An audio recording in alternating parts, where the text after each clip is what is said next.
I held her hands and told her if she dares touches me, I'll sniff life out of her. She left to God knows which room, but I'm sure she went to Eric, their last born's room, since they've been sleeping together too. Next day, I called my parents and informed them of what was going on. They were so mad at her and called her to meet them at home. She refused to go. She stopped greeting me in the house. She would eat and add the place to the already on wall. She stopped working, so everything came back to me. One evening, Dada Jimmy and Mama Sally called me in a meeting, so I thought it was about my salary because it had delayed 12 days, only for them to tell me they can't work with me anymore and that they have seen that I'm very tired and the job was getting too demanding for me.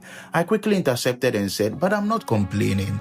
Dada Jimmy jumped in and said, we have already put someone else on contract, so we wouldn't need you anymore. I mastered my emotions and I didn't cry.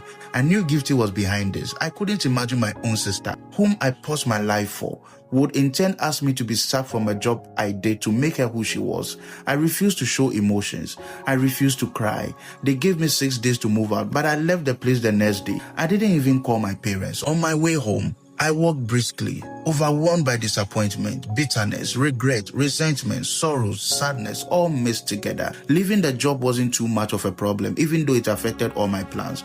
But knowing my own sister was behind it caused me unthinkable pains.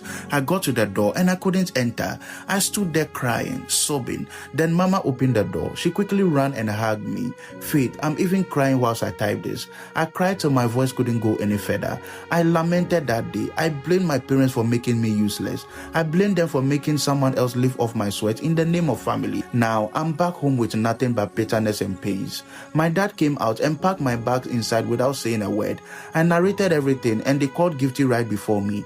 If you hear how this girl was blasting like a thunder on phone and finally told my parents that for slapping her, I should apologize before she forgives me. I was just there, lost between my pride and my job. My mom asked me to apologize to her and that she had an upper hand over us. She went on to say, small shame is bigger than big shame. I looked her in the eyes and said, after every sacrifice I made, making them use my life to feather hers, whilst I crumbled like a discarded sheet of paper in somebody's house, she's asking me to choose between small shame and big shame. I won't beg Gifty today. I won't beg Gifty tomorrow. I even added that if I beg her, birds of the air should pluck out my eyes. I did no wrong. I continued living with my parents whilst looking for another job and couldn't find any. I became a burden to my poor parents. Gifty sent them money weekly, so that's what we all depended on. Sometimes it would get finished before the week ends. My mom would say things like, if you had just put your pride aside, you won't become a burden to us here. Faith, I stopped eating in the house. A friend of mine sells wachi down the street, so I would go and wash plates for her and get some to eat. When she closed, I packed the leftover canzo in a polythene bag to eat small till the next day.